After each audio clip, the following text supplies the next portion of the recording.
Gloire à l'Éternel, notre Dieu, notre Père. Bienvenue donc à l'école des choix. Bienvenue pour cet enseignement. Nous sommes aujourd'hui le 19 décembre et nous faisons l'introduction en fait au prochain Shabbat. C'est-à-dire le Shabbat qui suit la fête de Hanouka. Si je regarde dans ce calendrier, vous le voyez ici, nous sommes au 9e mois. En bas, en fait, à droite, nous sommes le 19 décembre. Nous sommes au 5e jour de la fête de Hanouka. Elle n'est pas terminée, elle se terminera mercredi prochain. C'est une fête qui dure 8 jours. Je vous rappelle que cette fête, c'est la fête des Lumières, en fait, aussi, et c'est la fête de la reconsécration du temple à la gloire de l'Éternel. Mon frère, ma sœur, il est bien écrit dans les Écritures que nous sommes rachetés par le sang de l'agneau si nous croyons. Oui, si nous croyons dans l'œuvre de Christ, nous sommes effectivement rachetés afin d'être, nous dit Paulos, être le temple vivant, le temple du Dieu vivant, du Dieu qui donne la vie. Or, la fête de Hanouka est justement la fête de la reconsécration à l'Éternel. Aussi, si vous m'écoutez, si vous m'entendez, eh bien écoutez, la fête de Hanouka n'est pas terminée, alors profitez de cette occasion pour reconsacrer votre corps, votre âme, votre esprit à l'Éternel avant qu'il ne soit trop tard. C'est donc extrêmement important. Aujourd'hui, en fait, ici, 19 décembre, c'est aussi le jour de la pleine lune. La lune, en fait, elle a été pleine ce matin à 5h37,58 secondes. Ceci, en fait, est important quelque part, parce que Dieu, en fait, gère le cycle du soleil et le cycle de la lune. Et quand le cycle de la lune et le cycle du soleil sont à certains moments, cela marque en fait des temps marqués, des temps précieux, en fait ici, sur le plan prophétique. Or, dans cette fête de Hanouka, nous avons une pleine lune. Cette pleine lune, elle a lieu en fait aujourd'hui. Dans les Écritures, qu'est-il dit, en fait, ici, à propos des lunes, en fait, ici, et des pleines lunes? Eh bien, si je regarde, en fait, le psaume 81, verset 4, plus particulièrement, vous pourrez le lire, en fait, en entier, si vous le voulez. Ici, le psaume 81, eh bien, effectivement, nous avons au verset 4, « Sonner du chauffard au nouveau mois ». C'est pas la nouvelle lune, c'est au nouveau mois. Mais aussi à la pleine lune. Donc ça, c'est très important. Ici, nous sommes dans la pleine lune, donc on devrait sonner du chauffard. Si vous n'en avez pas, un chauffard, c'est quoi? C'est une corne de bélier, comme ceci. Donc il faut sonner du chauffard pour avertir, en fait, que nous sommes dans des temps spirituels extrêmement, en fait, importants. Je vous encourage, donc, soit à en acquérir un, soit, en fin de compte, à sonner du chauffard, soit spirituellement, en fin de compte, à vous positionner en disant, c'est le temps de parler, c'est le temps, en fin de compte, de témoigner. On ne peut plus, en fait, faire n'importe quoi. Donc, je vous encourage, effectivement, à découvrir tous ces aspects-là, évidemment. Sonner du chauffard au nouveau mois. C'est traduit, en fait, le terme hébreu, c'est Rosh Chodesh. Enfin, le terme, la traduction qui est donnée, c'est Rosh Chodesh, mais en réalité, ça veut dire nouveau mois, en fait, en hébreu. À la pleine lune pour notre fête. C'est une loi pour Israël, un jugement de Elohim, de l'Elohim de Yaakov. Donc, c'est très important. Regardez, en fait, le psaume 81, vous pourrez, en fait, le découvrir. L'objet, en fin de compte, de cette ici, je ne vais pas dire prédication, mais de cet enseignement vidéo est un enseignement prophétique, bien évidemment, qui nous montre que nous devons, bien sûr, nous consacrer en fait à l'Éternel Dieu. Nous préparons ici, donc, l'introduction au, en fin de compte, premier Shabbat. On va donc regarder le calendrier. Donc ici, comme nous sommes en fait ici le 9e mois, ici nous sommes le 19 décembre, eh bien en fait la fête de Hanouka, vous le voyez en bleu foncé, continue. Elle continue en fin de compte ici, et elle va continuer jusque en fait la semaine prochaine, puisqu'elle va continuer jusqu'à mercredi. Nous passons là au 10e mois, 10e mois, selon le calendrier messianique du roi David, selon le calendrier des jubilés, qui était utilisé au temps de David, qui était utilisé au temps de Yeshua dans le temple, pas en fait parmi la nation, parce que les Juifs avaient imposé depuis le retour de Babylone un calendrier semi-lunaire. Mais avant, on était sur un calendrier solaire, qui était le calendrier des jubilés, le calendrier selon la révélation que Dieu avait donnée à David. Nous arrivons donc à la fin, en fait, au milieu de cette semaine qui vient, à la fin de la fête de Hanouka. Hanouka 8, vous le voyez en fait ici. Donc, ce sera le premier jour du 10e mois. Israël se repent, en fait, ici. Vous le voyez dans Esdras, chapitre 10, verset, en fait, 16. Vous le voyez, en fait, ici à l'écran. C'est aussi le premier jour du 10e mois que, en fait, le sommet des montagnes a paru au temps, en fin de compte, du déluge. Vous vous souvenez? Ok. Et c'est là qu'en fait, il y a un nouveau départ, quelque chose, comment dire, le monde pouvait repartir sur de bonnes bases, en fait, ici. C'est un recommencement. À la sortie de la fête de Hanouka. Je continue, en fait, ce 10e mois, et nous arrivons à la fin de la semaine, et là, effectivement, nous aurons effectivement la 9e paracha, Vayeshev, qui, en fin de compte, en fait, ici, sera la paracha de la semaine, de ce Shabbat. Et nous faisons ici aujourd'hui donc l'introduction, en fait ici, à cette paracha, évidemment. Ce sera en fait ici, selon le calendrier, vous le voyez, Noël. Oui, puisque nous sommes le 25 décembre. Alors, si vous avez un petit peu de bon sens, écoutez et ne faites pas Noël. Ne célébrez pas la fête de Noël, car la fête de Noël est une fête idolâtre. Oui, bien sûr, Noël n'est pas écrit dans la Bible. Noël est une fête qui a été mise en place par l'empereur romain Constantin et ses descendants pour en fait remplacer la fête de Hanouka. Vous voyez qu'elle est proche en fait en réalité. Eh bien effectivement, tous les gens rentrent en fait dans l'esprit de Noël, même dans les actualités, en fait tout le monde rentre dans l'esprit de Noël. Tout ça est une séduction, une grande séduction, une séduction spirituelle extraordinaire qui touche tous les peuples, afin que les peuples ne puissent pas découvrir la fête de Hanouka, la capacité de pouvoir se retourner en fait vers Dieu, se repentir et venir vers Dieu pour être le temple de Dieu.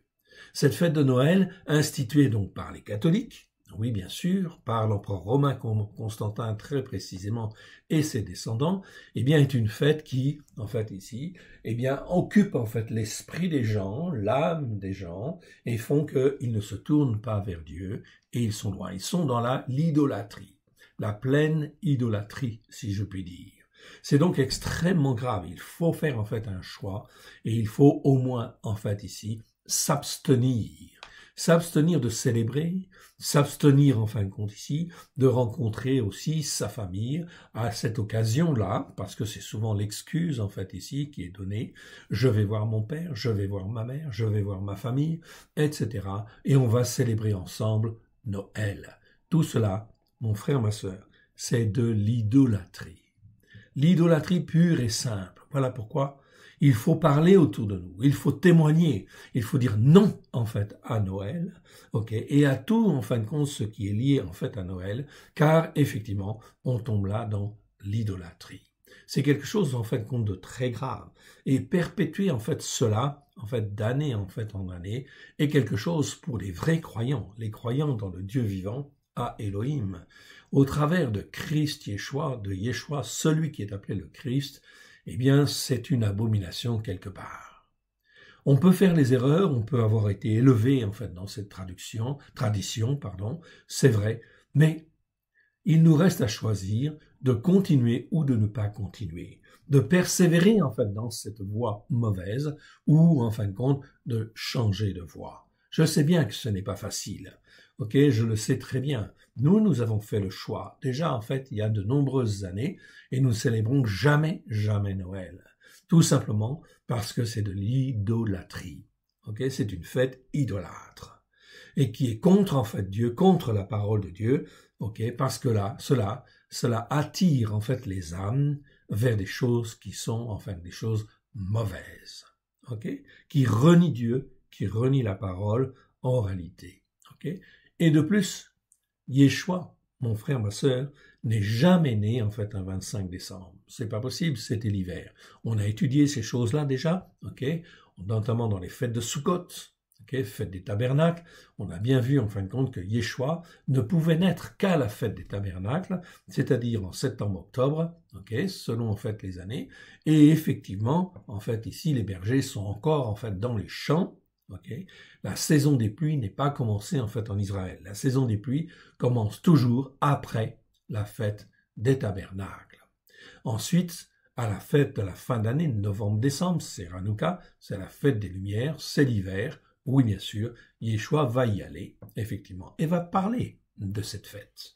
Je vous encourage à regarder aussi les vidéos que nous avons fait sur, en fait, Hanouka, puisqu'en fait, cette année, nous avons rajouté un certain nombre de vidéos qui, en fait, montrent que cette fête, en fait, est une fête qui permet de montrer que nous devons dédicacer, nous devons consacrer nos corps, nos âmes à l'Éternel Dieu au travers de Christ Yeshua qui nous a rachetés, au prix de son propre sang, afin que nous puissions être à lui un peuple pour servir l'Éternel, et non pas sacrifier à l'idolâtrie, comme en fin de compte aller en fait ou célébrer la fête de Noël. Je vous en supplie, revenez à l'Éternel, car c'est extrêmement important. Le nouveau calendrier sera bientôt disponible. Le calendrier avec les fêtes de l'Éternel, le nouveau calendrier qui commencera en fin de compte au mois de mars. Je l'ai en fait sous les yeux, je vous le présente en fait ici à l'écran, c'est une première, donc il se présente de la même manière en fait ici que les fois précédentes parce qu'il y a continuité. Depuis 3 ans en fin de compte, nous mettons en place ce calendrier d'une manière en fin de compte très précise sur le calendrier des jubilés, avec effectivement toute la connaissance que nous avons effectivement reçue afin de pouvoir bien en fait ici se caler et sortir de l'idolâtrie. Je vous encourage donc à découvrir ce calendrier. Vous recevrez bientôt, en fait, ici, un mail pour annoncer, en fait, sa disponibilité. Il est à l'impression à l'heure actuelle, et il sera, en fin de compte, ici, disponible d'ici, on va dire, 15 jours, 3 semaines, tout au plus. Selon, effectivement, les délais de l'imprimerie. Mais ici, en fait, cela veut dire que, au travers de ce nouveau calendrier, une nouvelle série, une année spirituelle, commencera donc, en fait, ici, le 23 mars 2022. Cette nouvelle année spirituelle, donc pour 12 mois jusqu'au mardi 21 mars 2023, sera en fait ici l'occasion pour les uns et les autres de se repentir. Donc un nouveau cycle spirituel s'ouvre.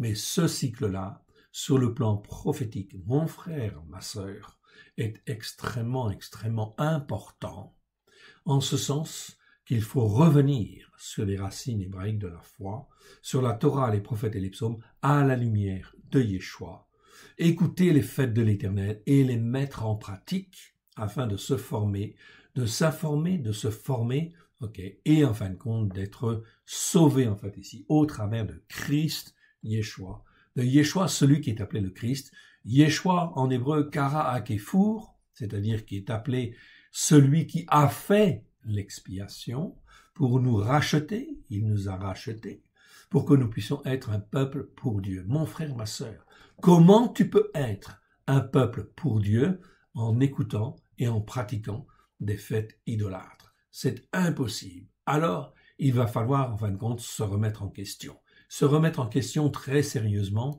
et parler autour de nous, en fait, ici, il y a un choix à faire. Et cette année spirituelle qui vient est une année prophétique extraordinaire, en fait ici, où les hommes et les femmes peuvent encore, en fait ici, se repentir et venir vers l'Éternel. Mais les temps deviennent très difficiles. Nous entendons à la télé, au journal, nous entendons, c'est ici la 5e vague. Mon frère, 5e vague, je peux dire 5e avertissement de l'Éternel. Cela touche le monde entier, où l'Éternel Dieu, dans le ciel, est en train d'appeler à la repentance les hommes et les femmes, afin qu'ils se tournent vers lui. C'est déjà le 5e avertissement en ce qui concerne le Covid, mais il va y avoir d'autres complications, et des complications très graves. Voilà pourquoi nous sommes dans les derniers temps où l'on peut encore se repentir. Donc c'est extrêmement important de saisir en fait l'occasion et écoutons en fait ici cet enseignement qui en fait nous est donné en titre de l'introduction en fait ici à cette prochaine paracha, la paracha du 25 décembre, celle de Noël en fait ici, où ce sera le sacrificateur Apitset. Vous le voyez en fait ici, en haut en fait à l'écran, je vous le montre. C'est la classe de sacrificateur Apitset. Apitset qui fait le service, selon l'ordre des sacrificateurs que Dieu a donné à David dans 1 Chronique, chapitre 24. Nous sommes là en fait avec Apitset à la 18e classe. Mon frère, ma sœur, Apitset, en hébreu, ça veut dire quoi? En hébreu, ça veut dire rupture. C'est la rupture. C'est curieux, en fin de compte, qu'un sacrificateur porte ce nom-là. Mais les voies de Dieu sont parfois impénétrables. Okay? Ici, en fait, nous sommes le 25 décembre 2021.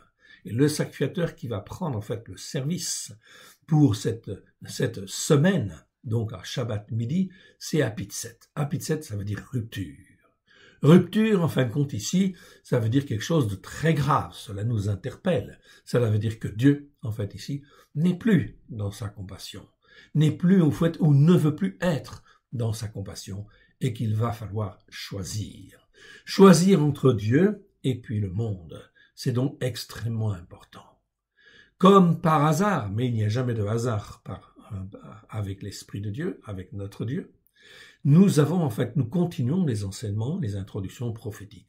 Nous suivons méticuleusement le calendrier messianique du roi David. Chaque jour, chaque semaine, en fait, ici, nous faisons des enseignements de manière à instruire ceux qui veulent écouter. Mon frère, ma sœur, cette 9e paracha, Vayeshev, il s'installa, nous parle en fin de compte de Yaakov, qui effectivement donc va prendre place. C'est donc extrêmement important, va prendre place, oui, c'est ça, donc Genèse 37, à 40. On va juste regarder, afin de ne pas faire d'erreur, je vais regarder, donc Genèse 37. Genèse 37, j'y jette un petit coup d'œil, au passage, donc Genèse 37, nous y voici. Et voilà, Yaakov demeura dans le pays, de Canaan, où avait séjourné son père. Donc c'est bien Yaakov, il demeura, qui s'installe. Qui s'installe parce que Yaakov est l'héritier de la promesse. Je vous rappelle, Abraham, Yitzhak, Yaakov. C'est donc en fait ici nos pères dans la foi. Et il s'installa en fait ici, et il va comprendre et voir beaucoup de choses. Mais en fin de compte, ce qui nous intéresse, on ne va pas étudier la paracha, vous avez déjà en fait les vidéos pour l'étudier. Nous revenons effectivement donc à Jérémie. Jérémie, chapitre donc 15, là où j'étais. Afin de comprendre en fait bien cette introduction, je remontre le calendrier quand même pour que tout le monde resitue. Ici, donc, calendrier, 9e paracha, Vayeshev, il s'installa, donc c'est bien Yaakov qui s'installa. Ces passages sont très importants, il faut les lire, il faut les étudier. Vous avez les vidéos, vous avez même la formation messianique sur 1 an qui vous permet de découvrir en fait ici les fondements de base. Puis vous avez les vidéos qui viennent en complément normalement de ces enseignements en fait ici papier. C'est donc extrêmement important en fait ici de venir sur les racines hébraïques de la foi et d'être enseigné comme en fin de compte Abraham, Yitzhak et Yaakov, parce que tout ce qu'ils ont fait nous montre en fait ici qui est notre Dieu, et comment il faut le servir, comment lui être agréable et comment il faut persévérer, bien évidemment. Ce sont nos pères dans la foi. Nous ne devons pas avoir d'autres pères dans la foi que Abraham, Yitzhak et Yaakov. Nous pouvons avoir d'autres pères qui peuvent nous inciter, nous corriger, nous aider à aller vers ces pères-là, mais le père de notre foi, c'est Abraham, Yitzhak et Yaakov. C'est donc extrêmement important.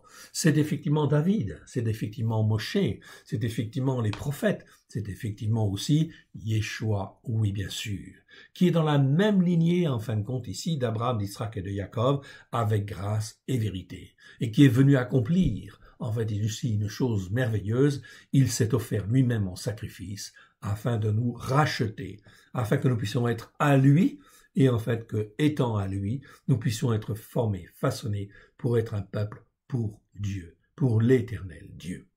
Donc nous voici dans l'introduction de cette 9e paracha. Regardez bien, écoutez bien en fin de compte ce qui nous est dit. Ici aujourd'hui, c'est le chapitre 15 de Jérémie. C'est la suite simplement, mais avec Dieu il n'y a pas de hasard. Ce chapitre 15 tombe exactement en fait ici dans l'introduction à la 9e paracha, après effectivement la fête de Hanouka, qui est la fête de la consécration. De la consécration ou reconsécration à l'Éternel, du temple à l'Éternel. Cela nous parle. Nous sommes, Paulos nous dit, nous sommes chacun de nous le temple de l'Éternel au travers de Christ Yeshua. C'est donc là quelque chose de très très important qu'il faut comprendre. Donc nous avons besoin d'être lavés, nous avons besoin d'être purifiés, nous avons besoin d'être sanctifiés par l'Esprit de Dieu afin d'être à Dieu, d'appartenir à Dieu, au seul Dieu unique et vrai, à Elohim plus précisément, car le mot Dieu, il est utilisé à toute sauce, effectivement, donc c'est pas effectivement une bonne chose. Donc c'est mieux de mettre les points sur les i, donc à Elohim, le seul Dieu unique et vrai, ou à l'Elohim d'Abraham, l'Elohim de Jacob, l'Elohim de Yitzhak. Écoutons bien ce chapitre 15, mon frère, ma sœur. L'Éternel me dit, donc ici vous avez même la vocalisation dans le texte hébreu, et il est vocalisé Yeva, en fait en réalité, mais ce n'est pas son vrai nom, c'est simplement pour dire c'est le nom le plus général. Donc vous pouvez dire l'Éternel, ou vous pouvez dire Yod et Vavé, comme vous voulez. L'Éternel, l'essentiel, c'est de prendre un nom qui soit plus générique, en fait, ici. Donc l'Éternel est une très très bonne traduction. L'Éternel me dit, quand Moshe et Shemuel se présenteraient devant moi, je ne serai pas favorable à ce peuple. Chasse-le, loin de ma face, qu'il s'en aille. Et s'ils te disent où irons-nous, tu leur répondras, ainsi parle l'Éternel. À la mort, ceux qui sont pour la mort, à l'épée, ceux qui sont pour l'épée, à la famine, ceux qui sont pour la famine, à la captivité, ceux qui sont pour la captivité. Donc, la décision de l'Éternel, le jugement de l'Éternel est de dire « je ne veux plus avoir compassion d'eux ». Ils iront effectivement en captivité pour certains, ils iront à la mort pour d'autres, et ce sera l'épée, c'est-à-dire la bataille, le combat, en fait ici, la dispute grave qui conduit à la mort, la famine, en fait ici, pour les autres, et la captivité pour d'autres. Donc ici, ce ne sont que des jugements où Dieu se sépare de son peuple. Ici, l'Éternel a averti, même si Moshe, qui est un exemple, ou Shemuel, intercédait, en fait ici, pour le peuple, Dieu dit en fin de compte, non, c'est terminé. Je ne veux plus avoir compassion. Mon frère, ma sœur, c'est aujourd'hui la pleine lune. Nous sommes dans Hanouka. C'est la fête de la reconsécration à l'Éternel. Reconsacre-toi à l'Éternel. C'est donc très important. Okay? Car effectivement, le prochain Shabbat, eh bien, en fin de compte, l'introduction faite ici, prophétique, n'est pas très bonne. Effectivement, elle annonce effectivement que ça va être très difficile, en fin de compte, pour le peuple de revenir en fait à Dieu. Revenir en fait à Dieu, voilà pourquoi c'est très important de se reconsacrer et de prendre au sérieux, avec un très grand sérieux, cette nouvelle année qui vient, en fait ici, afin de pouvoir revenir à l'Éternel avant qu'il ne soit trop tard. C'est donc extrêmement important, c'est un avertissement, ou l'avertissement des avertissements. Nous sommes là dans les temps de la fin, bien évidemment. 5e épidémie de Covid. D'accord? Eh bien, nous sommes là, tout ça, ce sont des avertissements, de revenir à l'Éternel Dieu. Voilà pourquoi ça va se compliquer. Ça va se compliquer d'une manière, en fait, très grave. Donc, il va y avoir beaucoup de difficultés qui vont venir. Voilà pourquoi il faut s'accrocher à l'Éternel. Verset 3. J'enverrai contre eux 4 espèces de fléaux, déclaration de l'Éternel, l'épée pour les tuer, les chiens pour les traîner, les oiseaux du ciel et les bêtes de la terre pour les dévorer et les détruire. Je les rendrai un objet d'effroi pour tous les royaumes de la terre à cause de Ménaché, fils de Rizkiyahu, roi de Yehuda, et de tout ce qu'il a fait dans Jérusalem, Yerushalayim. Qu'est-ce que ce Manassé a fait, Ménaché? Eh bien, en fin de compte, après Ézéchias a été un bon roi. Il est revenu, il a fait des réformes, il est revenu, en fin de compte, sur la Torah, et il a ramené le peuple, en fin de compte, à la Torah. Mais son fils, un de ses fils, Ménaché, s'est très très mal comporté. Il était fils, justement, de Ézéchias, Rizkiyahu, roi de Yehuda. Un petit commentaire sur, Manassé. Ménaché, au début, c'est quoi? Eh bien, ça veut dire oublieux ou qui fait oublier. Déjà, c'est pas un autre forcément très glorieux. Mais en fin de compte, Yosef avait donné ce nom, ici, à Manassé, parce que Dieu avait fait oublier la misère, de l'exil, effectivement. Donc, la justification de Yosef est bonne. C'est le premier-né de Yosef, en Égypte. Il est né d'Asnat, fille de Potiphéra, prêtre d'Onan. Manassé et Éphraïm sont à la fois hébreux et à la fois égyptiens. Genèse 41, versets 50 à 51. Plus tard, lorsque Jacob voulut bénir ses petits-fils, avant effectivement de mourir, il bénit Éphraïm de la main droite, et Manassé de la main gauche. Car Éphraïm devait devenir une multitude de nations dans les siècles à venir. Genèse 48, versets 8 à 21. Donc oui, l'Éternel Dieu a un peuple partout parmi les nations qui croit en lui, qui ne sait pas forcément en fin de compte tout, on est bien d'accord, mais dans le cœur il y a une foi sincère pour s'attacher à Dieu. Et ils ont besoin de découvrir les fêtes de l'Éternel, ils ont besoin de découvrir les racines hébraïques de la foi, un message clair et net afin de ne pas se tromper dans les temps qui viennent. Donc ça c'est extrêmement important. Donc ici, le Manassé qui nous concerne, dont on parle dans le chapitre 15 de Jérémie, Yirmiyahu, est lui, fils et successeur du roi Ézéchias. À l'âge de 12 ans, vers l'année 693, avant Jésus-Christ, il monta sur le trône. Il anéantit l'œuvre réformatrice de son père, éleva des sanctuaires païens sur les hauts lieux, un autel à Baal. Il dressa une idole d'Ashéra, ou Astarté, selon les traductions, ici. C'est de l'idolâtrie, bien évidemment. Une idole d'Ashéra bâtie dans les deux parvis du temple. Il bâtit dans les deux parvis du temple des autels dédiés au culte des astres. Il fit passer l'un de ses fils par le feu. Manassé n'accorda aucune attention aux sévères avertissements des prophètes. Il inonda Jérusalem de sang innocent, notamment du sang de ceux qui voulaient rester fidèles à l'Éternel et qui contestaient ce que le roi faisait. Bien sûr, il y a eu beaucoup de victimes. Le roi frappa surtout ceux qui, par fidélité à l'Éternel, s'opposaient à ses décrets. 2 Rois, chapitre 21, versets 1 à 16.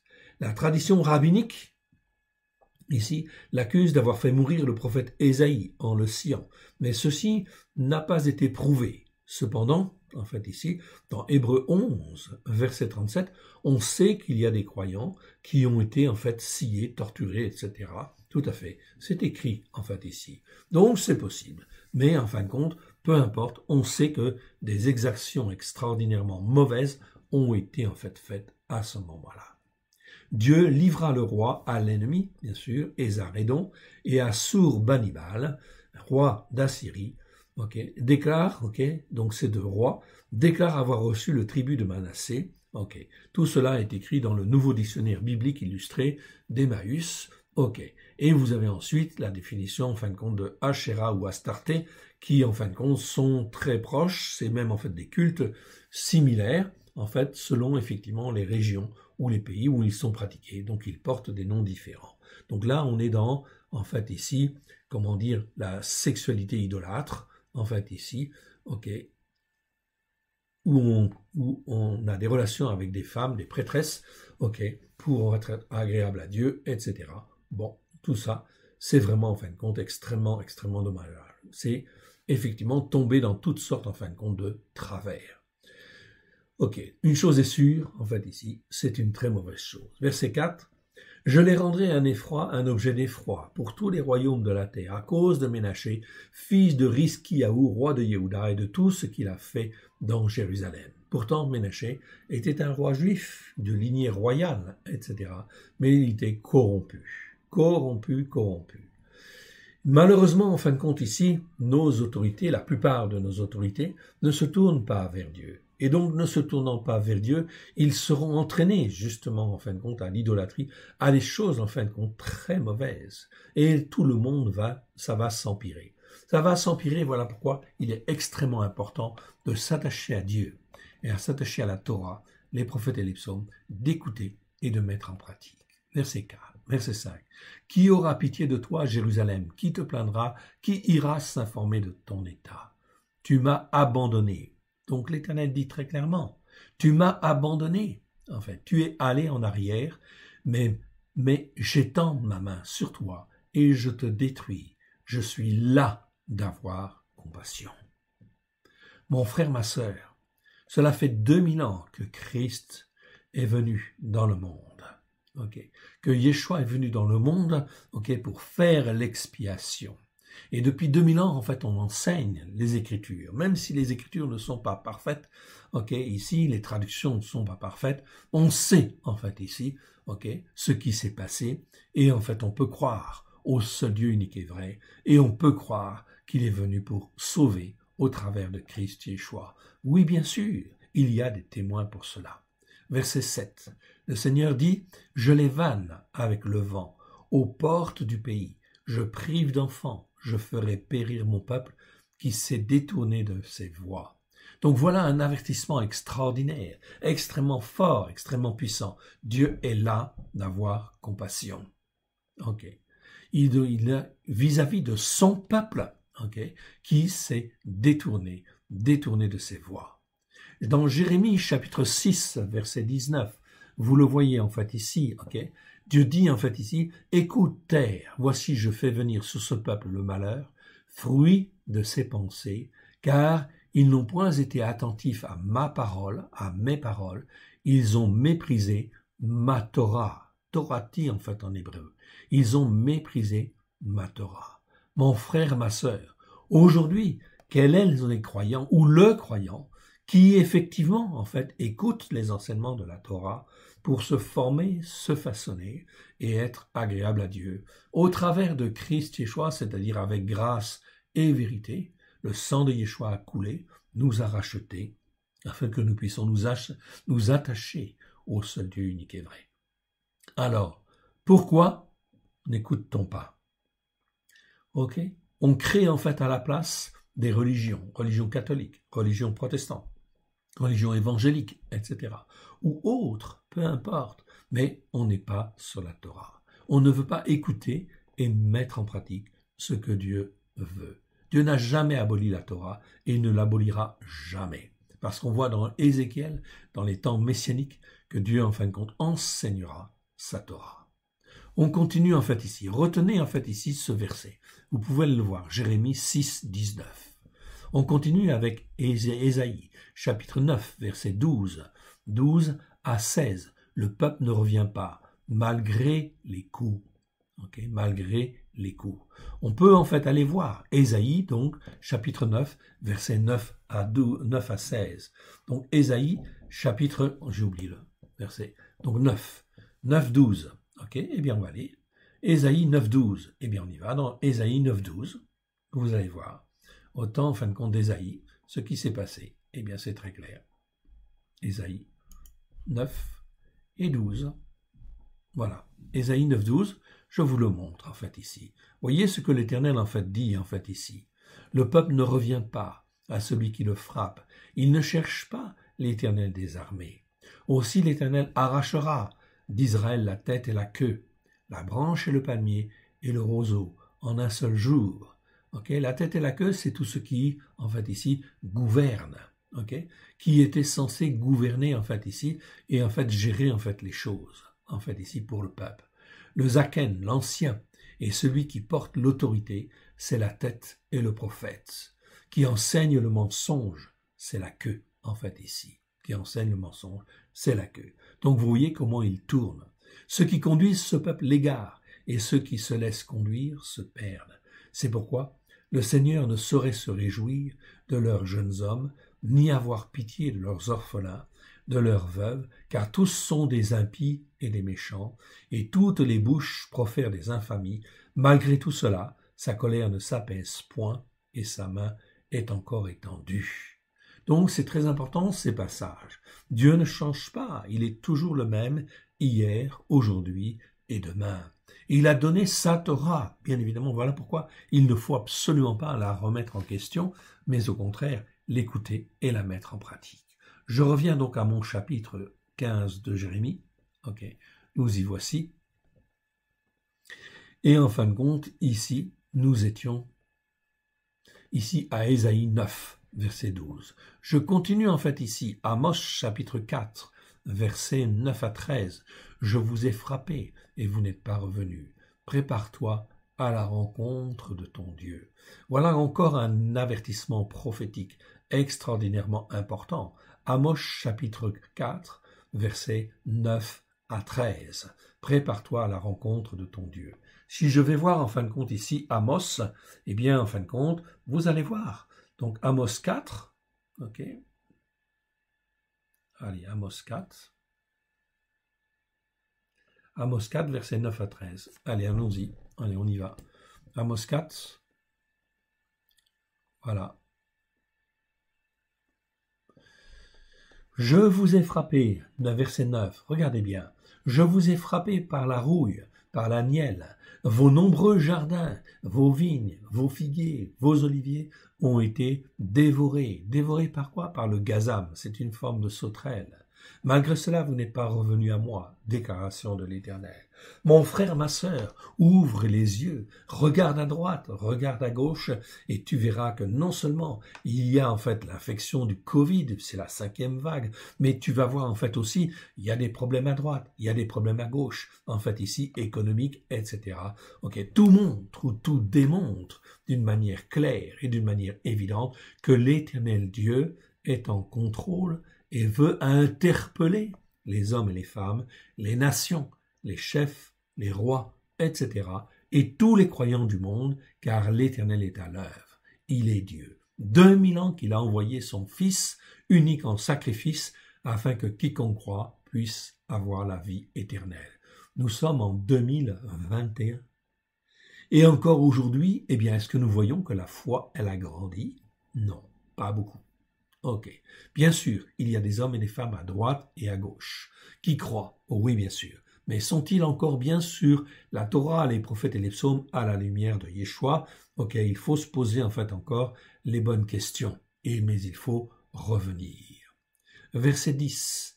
J'ai envoyé parmi vous la peste. Le mot peste, en fait, ici, ok, on le connaît, c'est la même chose en fin de compte que le Covid. Le Covid, c'est comme une peste qui se répand à droite, à gauche, etc., et qui touche tout le monde. Pour moi, en fait, on est dans les petites pestes, en fait, ici, quelque part, parce qu'effectivement, c'est pas la peste comme la peste qui a déjà existé. Mais les choses, en fin de compte, vont s'aggraver. Donc ici, ça va s'aggraver, et ça va s'aggraver de manière importante. J'ai envoyé parmi vous la peste, selon la voix de Misraïm. J'ai tué vos jeunes gens par l'épée et laissé prendre vos chevaux. J'ai fait monter à vos narines l'infection de votre camp. Malgré cela, vous n'êtes pas revenus à moi. Déclaration de l'Éternel. Vous voyez qu'au travers de ces fléaux, Dieu, en fin de compte, ne cherche qu'une seule chose, la repentance. Le repentir des cœurs. En fait, ici, voilà ce que Dieu cherche. Non, je n'étais pas sur la Torah pour la mettre en pratique avec grâce et vérité, alors je dois reconnaître que j'étais dans l'erreur, que je n'écoutais pas Dieu, que je n'écoutais pas la parole de Dieu pour la mettre en pratique, ou essayer de la mettre en pratique. Alors je suis coupable. J'ai envoyé parmi vous la peste selon la voix de Misraïm. J'ai tué vos jeunes gens par l'épée et laissé prendre vos chevaux. J'ai fait monter à vos narines l'infection de votre camp. Malgré cela, vous n'êtes pas revenus à moi. Déclaration de l'Éternel. Je vous ai bouleversés comme Sédom et Amora, Sodome et Gomorre, que Elohim détruisit, et vous avez été comme un tison arraché de l'incendie. Malgré cela, vous n'êtes pas revenus à moi, déclaration de l'Éternel. C'est pourquoi je te traiterai de la même manière, Israël, et puisque je te traiterai de la même manière, prépare-toi à la rencontre de ton Élohim, ô Israël. Tous ces messages sont des exemples. Oui, bien sûr. Ils nous interpellent parce que Dieu a jugé son propre peuple. Ésaïe et Amos, ce sont des prophètes qui ont existé au temps des 10 tribus du Nord. Ok. Les 10 tribus du Nord, c'est-à-dire dans les années 700, en fait ici, 750, 700 en fin de compte. Ok. Donc là, nous avons des messages. Le message est très clair, mais il se trouve être le même, en fait ici, au moment, en fin de compte, de la chute de Jérusalem, c'est-à-dire dans les années 600, 586, 600 avant Jésus-Christ, où là, effectivement, c'est la chute de Juda, en fait, ici. Les 2 tribus, en fait, du sud, qui étaient restées, effectivement. Les 10 tribus du nord ont été, en fait, anéanties, livrées, comment dire, à Salmanetzar, puis en fin de compte, ont été en fin de compte une partie livrée à Salmanetzar, une autre partie tuée, et en fin de compte, une autre partie en fait en exil. Okay. Donc ici, c'est exactement pareil. Dans les années en fait 600, 586, c'est en fait la destruction de Jérusalem, nous retrouvons la même chose. Nous retrouvons exactement en fin de compte la même situation. L'histoire, mon frère, ma sœur, nous dit Ecclésiaste, est un perpétuel recommencement. L'homme, en fin de compte, ne se comporte pas d'une manière générale bien devant Dieu, pour s'agenouiller, s'humilier devant Dieu et reconnaître qu'il y a un Dieu, qu'il y a une Torah pleine de grâce et de vérité, et que nous sommes rachetés au travers de Christ Yeshua, afin d'être justement un peuple formé et façonné à la gloire de Dieu. Le verset 7, en fait ici, donc je vous ai frappé, et vous n'êtes pas revenus. Prépare-toi à la rencontre de ton Dieu. Verset 8. Ces veuves sont plus nombreuses que les grains de sable de la mer. J'amène sur eux, sur la mer du jeune homme, le dévastateur en plein midi. Je fais soudain tomber sur elles l'angoisse et la ruine de la ville. Okay. Ruine de la ville, c'est certainement une traduction meilleure, car là il y a 2 mots, un mot qui parle de ruine et l'autre de ville, c'est-à-dire en fin de compte de tout rassemblement des hommes où il y a une économie, bien évidemment. Ok, eh bien enfin Dieu va détruire cela. Dieu va détruire cela petit à petit. Pourquoi? Tout simplement pour que les hommes et les femmes puissent en fait ici revenir vers lui. C'est bien en fin de compte ça ce que le Seigneur Dieu veut. Verset 9. Celle qui avait enfanté 7 fils est désolée, elle rend l'âme. Son soleil se couche quand il est encore jour. Elle est confuse, couverte de honte. Ceux qui restent, je les livre à l'épée devant leurs ennemis. Déclaration de l'Éternel. Donc nous sommes là dans les années 600 avant Jésus-Christ. Et vous voyez que pour Juda, on a vu les jugements sur Israël déjà, les 10 tribus du Nord, qui ont été dispersées en fait ici. Okay. C'est donc déjà en fait un exemple, bien évidemment. Et nous avons un deuxième exemple avec Juda et Benjamin, donc les 2 tribus en fait du Sud, qui ont duré plus longtemps, mais en fin de compte, elles se sont laissées corrompre en fait aussi. Les rois n'ont pas été en fait à la hauteur, et effectivement, la plupart des rois n'ont pas été à la hauteur pour garder le peuple dans les voies de Dieu. Oui, bien sûr. Voilà pourquoi, en fait, ici, Jérusalem a été détruite et que le peuple, en fait, va subir tous ces malheurs. Ok. Celle qui avait enfanté 7 fils est désolée, elle rend l'âme. Son soleil se couche quand il est encore jour, elle est confuse, couverte de honte. Ceux qui restent, je les livre à l'épée devant leurs ennemis. Déclaration de l'Éternel. Selon effectivement Rachi, il dit en fait ici que les 10 tribus du Nord ont engendré 7 familles. Donc les 7 fils, pour lui, ce seraient en fait éventuellement les 7 familles royales qui se sont comportées comme des impies. Oui, bien sûr. Yoravam, fils de Nevat et sa maison, Bacha et sa maison, Omri et sa maison, Yehou et sa maison, Menahem et sa maison, Pékar et sa maison, Oshéa et sa maison. Mais en réalité, ça ne me plaît pas non plus parce que Rachi, en fait, ici, l'interprétation de Rachi, elle n'est pas bonne, en fait, ici, quelque part. Pourquoi? Parce qu'on parle là de Juda. C'est Juda qui est en faute. C'est les responsables de Juda qui est en faute. On a cité tout à l'heure Manassé, qui est un roi de Juda et non pas d'Israël. Donc ici, les 7 fils, il faut trouver une autre explication, ok, parce que ça ne convient pas du tout. en fait, ici. On parle, en fait, ici de Juda, de la tribu de Juda. Verset 10. Malheur à moi, ma mère, de ce que tu m'as fait naître, homme de dispute et de querelle dans tout le pays. Je n'emprunte ni ne prête, et cependant tous me maudissent. Donc Jérémie, Yirmiyahu, était un prophète en fait intègre. Il s'attachait à Dieu, il buvait les paroles de Dieu, et il s'attachait à Dieu, au seul Dieu unique et vrai. Et il était seul à son époque, où il y avait très peu, en fin de compte, de personnes qui, en fait, étaient avec lui, ou, en fin de compte, étaient prophètes comme lui. C'était le grand prophète de l'époque, c'est, en fait, ici, lui qui avertit, et il avertit très bien, de ce qui va se passer. Pendant plus de 42 ans, il a prophétisé, sans cesse, pour ramener le peuple à l'Éternel Dieu, pour que le peuple puisse écouter et mettre en pratique. Écouter et mettre en pratique, avec simplicité de cœur. Verset 11. L'Éternel dit, certes, tu auras un avenir heureux, certes, je forcerai l'ennemi à t'adresser ses supplications, au temps du malheur et au temps de la détresse. Donc Dieu, en fait, ici, console en fait Jérémie pour le travail, en fin de compte, qu'il fait. Il est entièrement, en fait, dévoué à l'Éternel Dieu. Verset 12. Ceci est un exemple, même dans la détresse. C'est pas facile, dans la détresse, on est bien d'accord. Quand tout le monde, en fin de compte, fait d'une certaine manière et on veut faire autrement, c'est pas bon, parce que Dieu l'a dit, alors effectivement, ça peut poser des problèmes, des conflits et des tensions. Le fer brisera-t-il le fer du septentrion et les reins? Donc tous ne sont pas d'accord sur la traduction, en fait, ici. C'est assez difficile, en fait, à comprendre, le verset 12. Je le laisse, en fait, en suspens également. Je n'ai pas la réponse, en fait, ici. Verset 13. Je livre gratuitement au pillage tes biens. Donc Dieu parle de Juda, en fait, ici, pas de Jérémie, évidemment. Je livre gratuitement au pillage tes biens et tes trésors, à cause de tous tes péchés sur tout ton territoire. Donc là, c'est de Juda dont on parle. Donc le territoire de Juda va être livré au pillage. Je te fais passer avec ton ennemi dans un pays que tu ne connais pas, car le feu de ma colère s'est allumé, il brûle sur vous. Je sais tout, ô Éternel, souviens-toi de moi, ne m'oublie pas. Donc Jérémie supplie l'Éternel de ne pas l'oublier. Venge-moi de mes persécuteurs, ne m'enlève pas.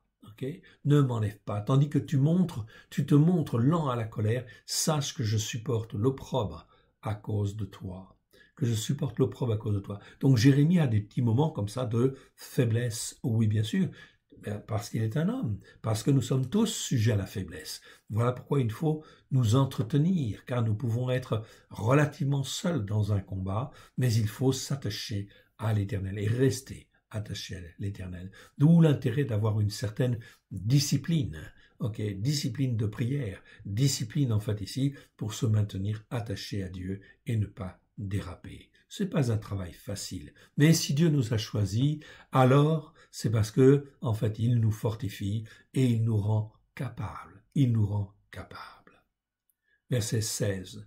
Jérémie dit, j'ai recueilli tes paroles et je les ai dévorées. Tes paroles ont fait la joie et l'allégresse de mon cœur, en fait ici, car ton nom est invoqué sur moi, Éternel, Elohim des armées.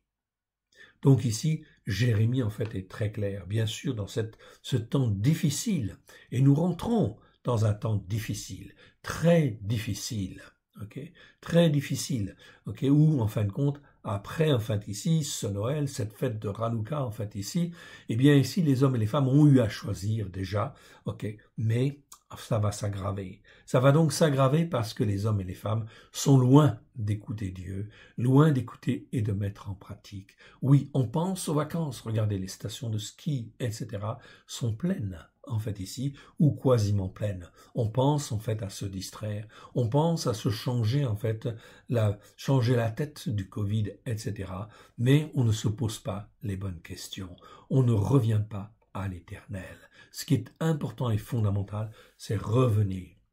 Les apôtres disaient au premier siècle, « Repentez-vous, car le règne de Dieu est proche, le règne de Elohim est proche. C'est ce que nous devons dire aujourd'hui. Repentez-vous, car le règne de l'Éternel est proche. Le règne de Dieu, en fait, ici, de Ha Elohim, est proche. Oui, bien sûr. Et cela va se bousculer, bien sûr.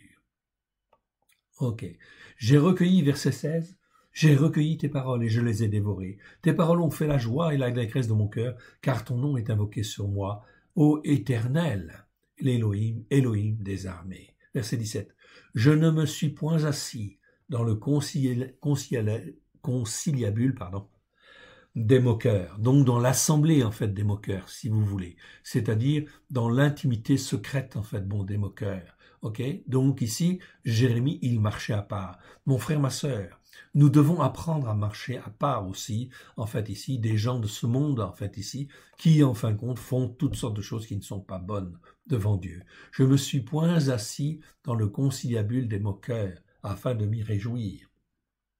Mais à cause de ta puissance, je me suis assis solitaire, car tu me remplissais de rage due à l'indignation. Ici, rage due à l'indignation, c'est le mot I, c'est le mot, l'indice I, c'est zam. C'est le mot zam. Zam exprime en fait l'idée d'une agitation violente et générale, d'où résulte l'écume, d'où résulte la rage, d'où résulte l'indignation ou précisément la rage due à l'indignation, oui. Comment ne pas être en fait énervé, ne pas être en colère contre en fait ici ces hommes et les femmes qui n'écoutent pas, qui persévèrent en fin de compte ici dans l'erreur, ici, le cœur en fait de Jérémie était rempli de rage due à l'indignation. Il ne voulait pas participer en fin de compte à ce qui se faisait. Mon frère, ma sœur, ne participe pas à Noël. Écarte-toi en fait ici ou apprends à t'écarter de toutes ces choses qui sont mauvaises. Mauvaises car c'est de l'idolâtrie en fait devant l'Éternel. Pourquoi ma souffrance est-elle continuelle, dit Jérémie? Pourquoi ma plaie est-elle douloureuse? Ne veut-elle pas se guérir? Serais-tu pour moi comme une source trompeuse, comme une eau dont on n'est pas sûr? Donc ici Jérémie pose la question, il ne doute pas vraiment en fait ici quelque part, mais il se pose quand même en fait la question, serais-tu pour moi comme une source trompeuse, comme une eau dont on n'est pas sûr en fait ici? Certainement pas, bien évidemment. L'eau qui vient du Seigneur, les enseignements qui viennent du Seigneur, tout ce qui vient en fin de compte de l'Éternel, notre Dieu, est bon, est saint, contribue en fait à nous fortifier, à nous restaurer. Verset 19. C'est pourquoi, ainsi parle l'Éternel, si tu te rattaches à moi, donc ici l'Éternel encourage Jérémie, si tu te rattaches à moi, je te répondrai, et tu te tiendras devant moi. Si tu sépares ce qui est précieux de ce qui est vil, tu seras comme ma bouche. C'est à eux de revenir à toi, mais ce n'est pas à toi de retourner à eux. Mon frère, ma sœur, l'Éternel Dieu, en ce moment même, est en train de chercher à droite et à gauche des hommes et des femmes qui ont un cœur pour le servir, qui veulent s'attacher à lui, afin d'être un témoin de sa vérité auprès de tous ceux qui sont autour, à la gloire de son saint nom. Et là, il dit, si tu sépares ce qui est précieux de ce qui est vil, tu seras comme ma bouche, dit Dieu à Yirmeyahu, à Jérémie. Mon frère, ma sœur, ceci est un appel, un appel à servir Dieu, et en fin de compte, à s'attacher en fait à lui. Comment tu peux t'attacher à lui si tu restes dans une communauté qui ne s'attache pas en fait à Dieu? C'est impossible. Voilà pourquoi il faut sortir. Sortez du milieu d'elle, de Babylone, de toute la corruption qui peut exister. Nous avons plein de versets en fait ici dans la Brit Hadasha, le Nouveau Testament, qui nous parle de cela. Notamment, je crois que c'est 2 Corinthiens 4, versets 18 à 24, qui dit en fait sortez, sortez du milieu d'eux, etc. Et ne faites pas en fait la même chose qu'eux. Sortez, sortez du milieu d'eux. Eh bien ici, en fin de compte, Ézéchiel 44, versets 23 à 24. Regardez ce qui est dit en fait ici. Ok, Ézéchiel 44, pourquoi je prends Ézéchiel 44? Parce qu'Ézéchiel 44, c'est ce qui va exister en fait ici, c'est prophétique, bien évidemment. Et verset 23 nous dit, « Et ils enseigneront à mon peuple à distinguer ce qui est sainteté, mieux que saint, ce qui est profane, de ce qui est profane. » Donc ici, c'est apprendre à distinguer. Ézéchiel 44, verset 23-24. On va aller le voir. C'est plus simple en fait ici. Donc Ézéchiel 44, 23. Alors 44, 23 à 24. Allons-y. 23 à 24, c'est de l'autre côté. Voilà. Nous y sommes. Ok. 23 à 24 ici. Donc ils enseigneront à mon peuple à distinguer ce qui est sainteté de ce qui est profane. Dans les temps qui viennent, il y aura des sacrificateurs qui, en fin de compte, seront donc des sacrificateurs, des hommes de Dieu, qui seront tellement en fait attachés à Dieu, en fin de compte, qu'ils vont enseigner en fait les choses de Dieu, et on repart en fin de compte, ici, sur la Torah, parce que la Torah n'a pas été enseignée. Aujourd'hui, est-ce qu'on a enseigné en fin de compte la Torah? Non. 2000 ans après que Christ, Yeshua, est venu. Ok. Nous sommes en 2021. Yeshua est venu dans les années 30, en fait, ici. Il a commencé à enseigner dans les années 30. Ça fait donc 2000 ans. Okay. Et en fin de compte, aujourd'hui, est-ce qu'il a enseigné sur les racines hébraïques de la foi? Okay. Il a enseigné la Torah, pleine de grâce et de vérité. Au moment où il est venu, il n'y avait pas de Nouveau Testament. Le Nouveau Testament est apparu beaucoup plus tard, 30 ans plus tard, en fait, en réalité. Okay. Donc, en fait, Yeshua, il enseignait sur la Torah, les prophètes et les psaumes. Donc, en fait, il enseignait avec grâce et vérité. Et il enseignait ce qui était saint, justement, ce qui était sainteté, pour expliquer en fin de compte ce qui est sainteté, et en fait se séparer de tout ce qui est profane. Regardez ce que l'on dit en fait ici dans Ézéchiel 44, sur le plan prophétique. Voilà ce qui se passera avec les générations à venir, après l'Antéchrist, évidemment. Ils enseigneront à mon peuple à distinguer ce qui est sainteté de ce qui est profane, et ils lui feront connaître la différence entre ce qui est impur et ce qui est pur. Ils seront juges dans les contestations, et ils jugeront d'après mes jugements. Ma manière de juger ici, c'est mishpat. Donc il faut en fin de compte ici bien le traduire comme il faut. C'est mishpat comme vous le voyez là, et non pas en fin de compte le mot loi. Okay? Non, c'est d'après mes jugements, ma manière de voir, ma manière de juger. Okay? Ils observeront aussi les enseignements de ma Torah. Là, c'est marqué Toratai. C'est le mot Torah, en fait, au pluriel. Quand le mot Torah est au pluriel, ça veut dire les enseignements de la Torah. Ici, ils observeront aussi les enseignements de ma Torah. C'est pour ça qu'aujourd'hui, toutes les églises, je dis bien sans exception, toutes les églises qui ne disent pas la Torah de Dieu est la vérité, eh bien, sont dans l'erreur. Parce qu'ils disent ceci a été aboli et en fin de compte, ils font une autre religion qui n'est pas en fin de compte, celle que Dieu veut. Donc on n'apprend pas ce qui est pur de ce qui est impur. On n'apprend pas à distinguer ce qui est pur de ce qui est impur. Ils enseigneront ils observeront les enseignements de ma Torah. Mes règles, mes règles en fait ici, c'est mieux de dire en fin de compte ici mes règles que mes lois, parce que sinon en fait ça va être en confusion avec d'autres mots. Ici c'est le mot ruka, donc c'est le mot règle. Dans toutes mes fêtes ou rendez-vous divins, ici mes fêtes, mes moadim. Donc ici on voit bien que toutes les fêtes de l'Éternel sont effectivement restaurées, seront restaurées. Mon frère, ma sœur, si tu es croyant, est-ce que tu fais la Pâque de l'Éternel, la Pentecôte, la fête des prémices? Est-ce que tu fais en fin de compte, est-ce que tu fais Kippour? Est-ce que tu fais en fait, la fête, la fête des trompettes, et la fête de tabernacle, etc. Les fêtes de l'Éternel, qui sont des rendez-vous divins. Mes règles dans toutes mes fêtes et mes rendez-vous divins. Et ils sanctifieront mes Shabbats, c'est-à-dire qu'ils mettront à part mes Shabbats. Shabbat, c'est pas le dimanche, Shabbat, c'est le samedi, en fait, ici. C'est le jour, en fin de compte, de l'Éternel. Aujourd'hui, nous voyons bien que la chrétienté est à côté de la plaque, en fait, ici, quelque part. Il faut se remettre, en fait, ici, en question, oui, bien sûr. Car, en fait, si Dieu les a touchés pour les racheter, c'est pas pour qu'ils restent dans l'idolâtrie, c'est pour qu'ils reviennent à Dieu sur, en fin de compte, la Torah, les prophètes et les psaumes à la gloire de son saint nom, bien évidemment.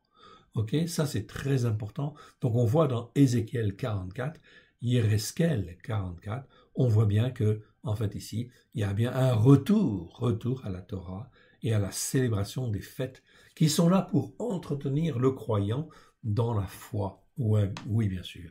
Donc si on ne le fait pas, eh ben ça pose un problème. On peut oublier et puis en fin de compte ne plus en fait être fidèle en fait à Dieu. Okay. L'homme est oublieux. Et oui.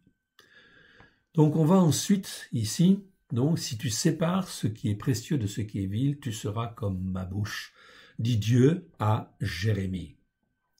Ok. Ensuite, eh bien nous avons Ézéchiel 22-26. Non, pardon. Ah ben non, je suis pas sûr de la référence.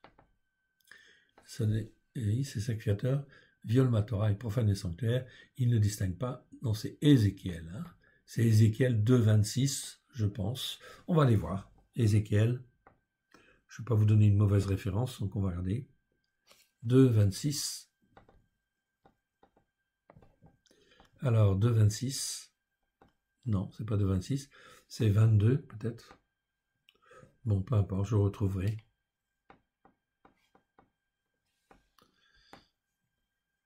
Alors, 22. Non, c'est pas ça. Ok, donc il y a une petite erreur ici de référence. Ok, je ne sais plus tout à fait où ça se trouve. Veuillez m'excuser, mais enfin j'ai noté le verset. Donc en fait, on va retrouver ici.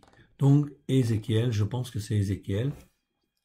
Ok, 22.26, c'est Ézéchiel ou Ésaïe. Ces sacrificateurs, en fait ici, ok, violent ma Torah. Okay. Ces sacrificateurs violent ma Torah. Ces sacrificateurs ici, c'est quoi? C'est les prêtres, c'est les pasteurs. Ils violent la Torah en fin de compte de Dieu et profanent mes sanctuaires. Car la Torah en fait est une parole sainte. Elle sanctifie, elle purifie, elle forme, elle façonne. Oui, bien sûr. Voilà pourquoi il est absolument nécessaire de la garder, bien évidemment, comme base en fait d'instruction. En fait, c'est absolument nécessaire. Donc ici, 22-26, Ézéchiel ou Ésaïe, vous vérifierez, ces sacrificateurs violent ma Torah, okay, et profanent mes sanctuaires. Ils ne distinguent pas ce qui est saint de ce qui est profane. Ils ne font pas connaître la différence entre ce qui est impur et ce qui est pur. Ils détournent les yeux, okay, ils détournent les yeux de mes Shabbats et je suis profané au milieu d'eux. Voilà, donc Dieu rentre en jugement avec tous les conducteurs spirituels qui violent en fin de compte sa Torah et profanent en fait ses sanctuaires. Dieu donne en fin de compte une loi qui est une loi spirituelle, une Torah qui est spirituelle. C'est-à-dire, ça veut dire quoi spirituel dans ce cas-là? Ça veut dire qu'il permet de s'attacher à Dieu et de rester attaché en fait à Dieu. C'est ça qui est très important. Paulos, il explique en fait le mot spirituel comme cela. Une loi qui est spirituelle, c'est une loi qui permet de s'attacher à Dieu et de rester en fait attaché à Dieu. Donc, en fait, ici, c'est très important et fondamental, cette notion de spirituel, en fait, ici. Verset 20. Je te rendrai pour ce peuple comme une muraille d'airain, c'est-à-dire Dieu va fortifier Jérémie pour qu'il résiste dans l'adversité en fait qui est là, parce qu'il n'écoute pas et en fin de compte ne met pas en pratique comme il faut. Je te rendrai pour ce peuple comme une forte muraille d'airain. Ils te feront la guerre, mais ils ne te vaincront pas. Ça, c'est une parole que moi-même j'avais reçue au début de ma conversion. Ils te feront la guerre, mais ils ne te vaincront pas, car je serai avec toi pour te sauver et te délivrer. Déclaration de l'Éternel. Je peux vous assurer, mon frère, ma sœur, en fait ici, c'est une certitude, l'Éternel Dieu est là, et il nous garde, et il nous protège. Ils te feront la guerre, mais ils ne te vaincront pas. Combien de fois, en fin de compte, des personnes, des croyants, ont dit en fin de compte, etc., que je n'étais pas en fin de compte dans la vérité, et qu'effectivement, en fin de compte, j'étais dans l'erreur, et qu'il fallait être plus œcuménique, en fait, quelque part, et tolérer, en fait, ici, les catholiques, les protestants, les évangéliques, mon frère, ma sœur, ok. Autant j'aime, en fait, ici, les hommes, qu'ils soient catholiques, protestants ou évangéliques, cela m'importe peu, dès lors qu'ils se rendent compte qu'ils sont, en fait, dans l'erreur, et qu'ils viennent sur la Torah, avec grâce et vérité au travers de Yeshua. Car nous avons tous été dans l'erreur. Moi-même, j'étais dans l'erreur, en fait aussi. Dans ma jeunesse, j'ai été élevé dans la religion catholique. Mais je ne savais pas que c'était mauvais, j'en savais rien du tout. Ce n'est que lorsque j'ai donné mon cœur et ma vie à Yeshua, et effectivement, au travers de la parole, Dieu m'a montré, j'ai écouté, j'ai voulu suivre, et le Seigneur m'a guidé, m'a formé sur les racines hébraïques de la foi. Ok, aujourd'hui, je suis très heureux d'être sur les racines hébraïques de la foi, même si nous sommes peu nombreux, et je sais qu'il y a beaucoup de monde, à droite et à gauche, qui veulent venir sur les racines. Alors, abandonnez en fait vos assemblées, et venez sur les racines hébraïques de la foi, écoutez et mettez en pratique les fêtes de l'Éternel, formez-vous, façonnez-vous, car l'Éternel Dieu ne nous abandonne jamais si nous faisons ce choix. Je te rendrai pour ce peuple comme une muraille d'airain. Ils te feront la guerre, mais ils ne te vaincront pas, car je serai avec toi pour te sauver et te délivrer. Déclaration de l'Éternel. C'est une déclaration de l'Éternel. Neum Adonai, en fait ici. Ok, Yewa, en fait ici. Ok. Donc ici, c'est déclaration de l'Éternel. Yod et Vavé. Donc c'est donc très important, en fait ici. Jérémie chapitre 1, verset 18 à 19. Dieu dit la même chose, en fait ici. C'est une parole que moi-même j'avais reçue, en fait ici. Chapitre 1 de Jérémie 18 à 19. Regardez ce qu'il dit. Voici. Je t'établis en ce jour sur tout le pays comme une ville forte, une colonne de fer et un mur d'airain, contre les rois de Yehuda, contre ses chefs, contre ses sacrificateurs, contre le peuple du pays. Ils te feront la guerre, mais ils ne te vaincront pas, car je suis avec toi pour te délivrer, dit l'Éternel. Mon frère, ma sœur, quand j'ai donné mon cœur et ma vie à Yeshua, c'est une des paroles que le Seigneur m'a données, très rapidement. Et j'ai cru, en fait, ici, à ce que le Seigneur me disait. Mais j'ai cru, mais je ne suis pas parti tout de suite, en fait, ici. Pourquoi? Parce qu'il fallait que je sois formé, que je sois façonné. Alors l'Éternel a pris le temps de me former, de me façonner sur la Torah, les prophètes et les psaumes, à la lumière de Yeshua. Maintenant, le temps est venu d'ouvrir sa bouche, si je puis dire, en fait, ici, et de témoigner. Voici, je t'établis en ce jour sur tout le pays, comme une ville forte, une colonne de fer et un mur d'airain, contre les rois de Yehuda, contre ses chefs, contre ses sacrificateurs, c'est-à-dire les pasteurs, les prêtres, en fait ici, qui ne sont pas sur les racines hébraïques de la foi, contre le peuple du pays. Ils te feront la guerre, mais ils ne te vaincront pas, car je suis avec toi pour te délivrer. Déclaration de l'Éternel. Alléluia. C'est donc très important. Et c'est ce que le Seigneur, en fin de compte, veut, en fait, que nous fassions à droite, à gauche, que nous puissions témoigner de sa parole, de sa vérité, à la gloire de son saint nom. Il n'y a qu'une seule Torah. Il n'y en a pas 36. Ok? Donc c'est bien, en fait, revenir à sa Torah, indépendamment des systèmes religieux, des interprétations, des enseignements qui sont faits à droite et à gauche et qui ne se ramènent pas à la Torah, aux prophètes et aux psaumes, à la lumière de Yeshua. C'est donc là, en fait, très, très important. Ils te feront la guerre, mais ils ne te vaincront pas. De la même manière, pour vous, si vous choisissez de venir sur les racines hébraïques de la foi, bien sûr, il va y avoir de l'opposition autour de vous, mais peu importe. Ce qui est important, c'est de faire la volonté de Dieu, d'écouter et de mettre en pratique ce que Dieu veut. C'est donc là extrêmement important. Ok. Je te rendrai pour ce peuple comme une muraille d'airain. Okay, ils te feront la guerre, mais ils ne te vaincront pas, car je serai avec toi pour te sauver et te délivrer. Déclaration de l'Éternel. C'est une certitude. Prends-le pour toi, toi qui m'écoutes, okay, qui veut venir sur les racines hébraïques de la foi. Okay, c'est une réalité. Verset 21. Je te délivrerai de la main des méchants. Je te rachèterai par une rançon. Okay, c'est pas simplement je te sauverai. Non, ici c'est le mot, en fait ici, pada. Pada, ça veut dire racheter, mais par une rançon. Okay, voilà que Dieu, en fin de compte ici, a donné son Fils unique afin, en fait, d'être la rançon qui nous rachète et qui fait que nous soyons à Dieu, en fait, pour l'éternité. Je te rachète de la main des violents.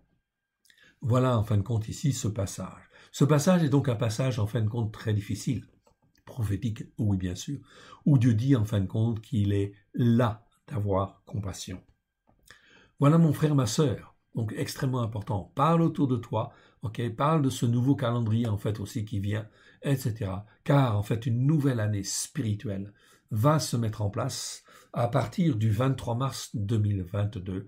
Et là, en fin de compte, c'est une année, c'est en fait clé, c'est une année décisive, c'est une année prophétique extrêmement importante, où il faut se préparer, aider les hommes et les femmes qui le veulent à revenir sur la parole de Dieu, mais la vraie parole de Dieu, la Torah, les prophètes et les psaumes, à la lumière de Yeshua. Prions quelques instants. Père très saint, nous te rendons grâce dans le précieux nom de Yeshua, ton Fils bien-aimé.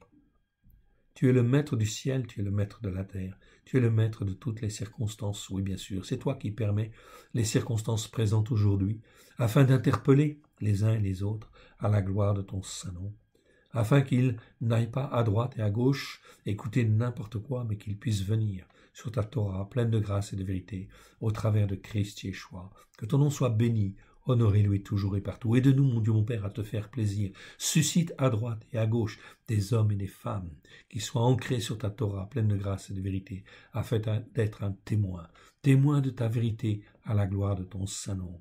Car quelle loi, quelle règle, quelle loi, quelle Torah pourrait en fin de compte ici rassembler les hommes et les uns et les autres si ce n'est ta Torah. Il n'y a qu'une seule Torah qui est la vérité. Torah émet, tu dis effectivement, Seigneur, dans ta parole, ta Torah est la vérité. Oui, Amen. Que l'Éternel Dieu vous bénisse et vous garde dans le précieux nom de Yeshua, son Fils bien-aimé. Soyez remplis de feu au travers de Christ Yeshua, son Fils bien-aimé, à la gloire de son saint nom. Je vous encourage donc à étudier, bien évidemment, à pratiquer les fêtes de l'Éternel. Allons maintenant quelques instants sur, en fait, ici, YouTube. On va aller sur Internet. On va donc sur la chaîne YouTube. Ok, je ramène, en fait, ici, mon écran. Ah, pardon, j'ai éteint. Je n'ai pas appuyé au bon endroit. Je reprends. Ok, je diminue mon écran. Voilà. Et je le ramène, en fait, ici. Et je le ramène, voilà, pour que vous puissiez voir, je l'agrandis, tout simplement. On va en fait sur YouTube, vous y êtes déjà certainement, si vous avez écouté l'introduction, enfin je fais comme si vous n'y étiez pas. Ok, donc on va sur YouTube, je vous encourage donc à écouter et à mettre en pratique, écouter les vidéos que nous faisons. Ok, donc on va sur YouTube, vous allez en fin de compte dans la chaîne en fait à l'école de Yeshua. Vous tapez, pardon, à l'école de Yeshua ici. Ok, donc à l'école de Yeshua, vous voyez, ça apparaît en fait à l'écran. Donc vous cliquez sur à l'école de Yeshua. Là, vous êtes sur le site. Vous cliquez sur le logo pour aller en fait dans l'introduction, en fait ici. Et en fait dans la zone recherche, en fait ici, vous tapez Paracha 9. Ok, Paracha 9, moi j'ai mal écrit Paracha 9, ok, et vous arrivez en fait ici, sur la Paracha 9, vous avez en fait ici 3 vidéos, ok, sur la Paracha 9, la première Paracha 9, Vayeshev, ok, il s'installa, partie 1 sur 3, donc vous avez 3 vidéos, la première fait 1h11, ok, la deuxième en fait vidéo, en fait ici, eh bien sur cette Paracha, il fait en fin de compte 27 minutes 36 et la troisième vidéo, ok, ici fait 1h26 et vous avez l'introduction en fait aussi qui en fin de compte va apparaître en fait ici dans la liste quand vous taperez Paracha 9. Nous sommes en fait ici, vous voyez la référence à gauche, 10-04, nous sommes là le 10e jour, en fait, le 4e jour, pardon, du 10e mois. C'est effectivement ce que nous avons dans le calendrier, en fait, ici. Quand vous le consultez, nous sommes bien, en fin de compte, là, au 10e jour, en fin de compte, au 4e jour du 10e mois. Et nous sommes le 25 décembre. Je vous encourage donc à écouter ces vidéos, soit avant le jour, oui, bien sûr, ou pendant le jour, ok, mais en tout cas, revenez car les temps vont devenir extrêmement difficiles. Que l'Éternel Dieu vous bénisse et vous garde dans le précieux nom de Yeshua. Ok, Shabbat Shalom à tous. Que l'Éternel Dieu vous garde. Amen.